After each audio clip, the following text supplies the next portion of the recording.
प्यारे दोस्तों, आइए सीखते हैं बिहार बोर्ड द्वारा जारी मैथ के मॉडल सेट 2026 के 75वां ऑब्जेक्टिव को। दोस्तों, आप यहाँ देख रहे हैं मॉडल सेट 2026 के 75वां सवाल है। 7, 11, 5, 10, 6, 9, 8 की माध्यिका है। ए में क्या दिया है 6, बी में क्या दिया है 7, सी में क्या दिया है 8, डी में क्या दिया है 9। दोस्तों, डिस्क्रिप्शन में क्या किया है, प्लेलिस्ट लगा दिया है। पहला और दूसरा प्लेलिस्ट है बिहार बोर्ड द्वारा जारी मैथ के मॉडल सेट 2026 के सवालों का। तीसरा और चौथा प्लेलिस्ट है 2025 के प्रथम पाली में और दूसरी पाली में पूछे गए मैथ के सवालों का। पांचवा प्लेलिस्ट है, क्योंकि ये कहाँ का सवाल है, माध्यिका का सवाल है, तो माध्य माध्यिका बहुलक का लगा दिए। आप वहां जाइए, उन वीडियो को इत्मीनान से देखिए, ताकि समझ बनेगा कि एग्जाम में किस तरह पूछा जाता है और आपको कैसे बनाना है। तो आइए इस सवाल को हल करते हैं। सबसे पहले क्या करते हैं, क्योंकि क्या निकालना है, माध्यिका निकालना है। तो माध्यिका निकालते हैं ना, जो आंकड़ा दिया रहता है उसको बढ़ते क्रम में या घटते क्रम में सबसे पहले सजाएंगे। तो क्या करते हैं दोस्तों, बढ़ते क्रम में सजाते हैं। बढ़ते क्रम में क्या हुआ, 1, 2, 3, 4, मतलब सबसे छोटा सबसे पहले। इसमें सबसे छोटा क्या है, तो 8 है, 6 है, 6 से छोटा क्या है 5 है। तो पहले क्या हो जाएगा, 5 हो जाएगा। फिर उसके बाद क्या है दोस्तों, 6 हो जाएगा। फिर क्या है, 7 हो जाएगा। फिर क्या है, 8 हो जाएगा। फिर क्या है, 9 हो जाएगा। फिर 10 हो जाएगा। फिर क्या हो जाएगा, 11 हो जाएगा। टोटल गिनिए क्या है, तो 1, 2, 3, 4, 5, 6, 7।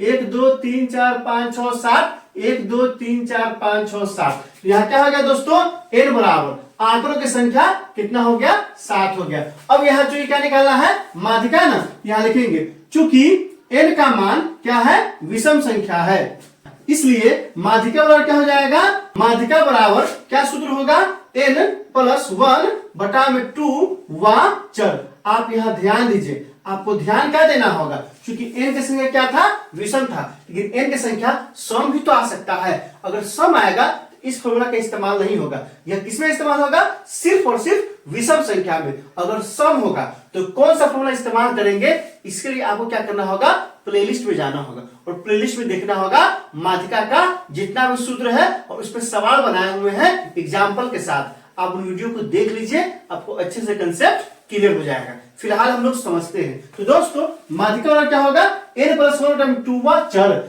n का मान यहाँ कितना है दोस्तों, 7 है। ये जो आंकड़ा है ना, कुल 7 है। यहाँ से क्या हो जाएगा, 7 + 1 बटा में 2 वा चर। अब यहाँ से क्या हो जाएगा, अब यहाँ से हो जाएगा 7, 1, 8 बटा में 2 वा चर। अब यहाँ से देखिए दोस्तों, कट जाएगा, कितना 4 है ना, यहाँ से क्या जाएगा, चौथा चर। अब ये क्या हो गया दोस्तों, बहुत बच्चा गलती क्या कर देता है, चौथा चर है ना, तो 4 खुलने लगेगा कि 4 तो है ही नहीं है, ये नहीं है, और कहेगा सवाल गलत है। सवाल गलत नहीं है, आप गलत है, जो 4 खोज रहे हैं वो गलत है। तो दोस्तों, चौथा चर है, 4 नहीं है सर हमारा, है चौथा चर। आइए, ये जो आंकड़ा बढ़ते क्रम में लिखे हैं या कोई घटते क्रम में लिखा है, तो चौथा स्थान पे जो चर होगा ना, वो हमारा आंसर होगा। आइए ढूंढते हैं कि जो चौथा चर है, मतलब चौथा जो स्थान है उसमें कौन है। ये क्या हो गया, ये पहला स्थान हो गया, यह दूसरा हो गया, यह तीसरा हो गया, ये क्या है, चौथा है। तो चौथा स्थान पे क्या है, यही ना है, कितना है,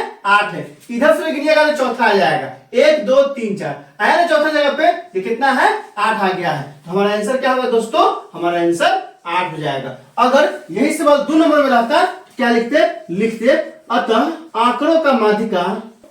आंकड़ों का माध्यिका कितना है, 8 है।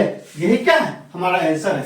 8 किस ऑप्शन में दिया है, ए में नहीं दिया है, बी में नहीं दिया है, ऑप्शन नंबर सी में दिया है। 75 का ऑप्शन नंबर सी हो जाएगा। दोस्तों, इसको कम से कम 5 नहीं तो 10 दोस्तों को शेयर कीजिए। इसमें कहीं कोई दिक्कत है, आप कमेंट करके हमें बता सकते हैं। क्या आपने सीख लिया, कमेंट करके बताइए, इंतजार रहेगा। वीडियो अच्छी लगी हो तो लाइक कीजिए, मेरे चैनल को सब्सक्राइब कीजिए, ज्यादा से ज्यादा शेयर कीजिए। बहुत बहुत शुक्रिया।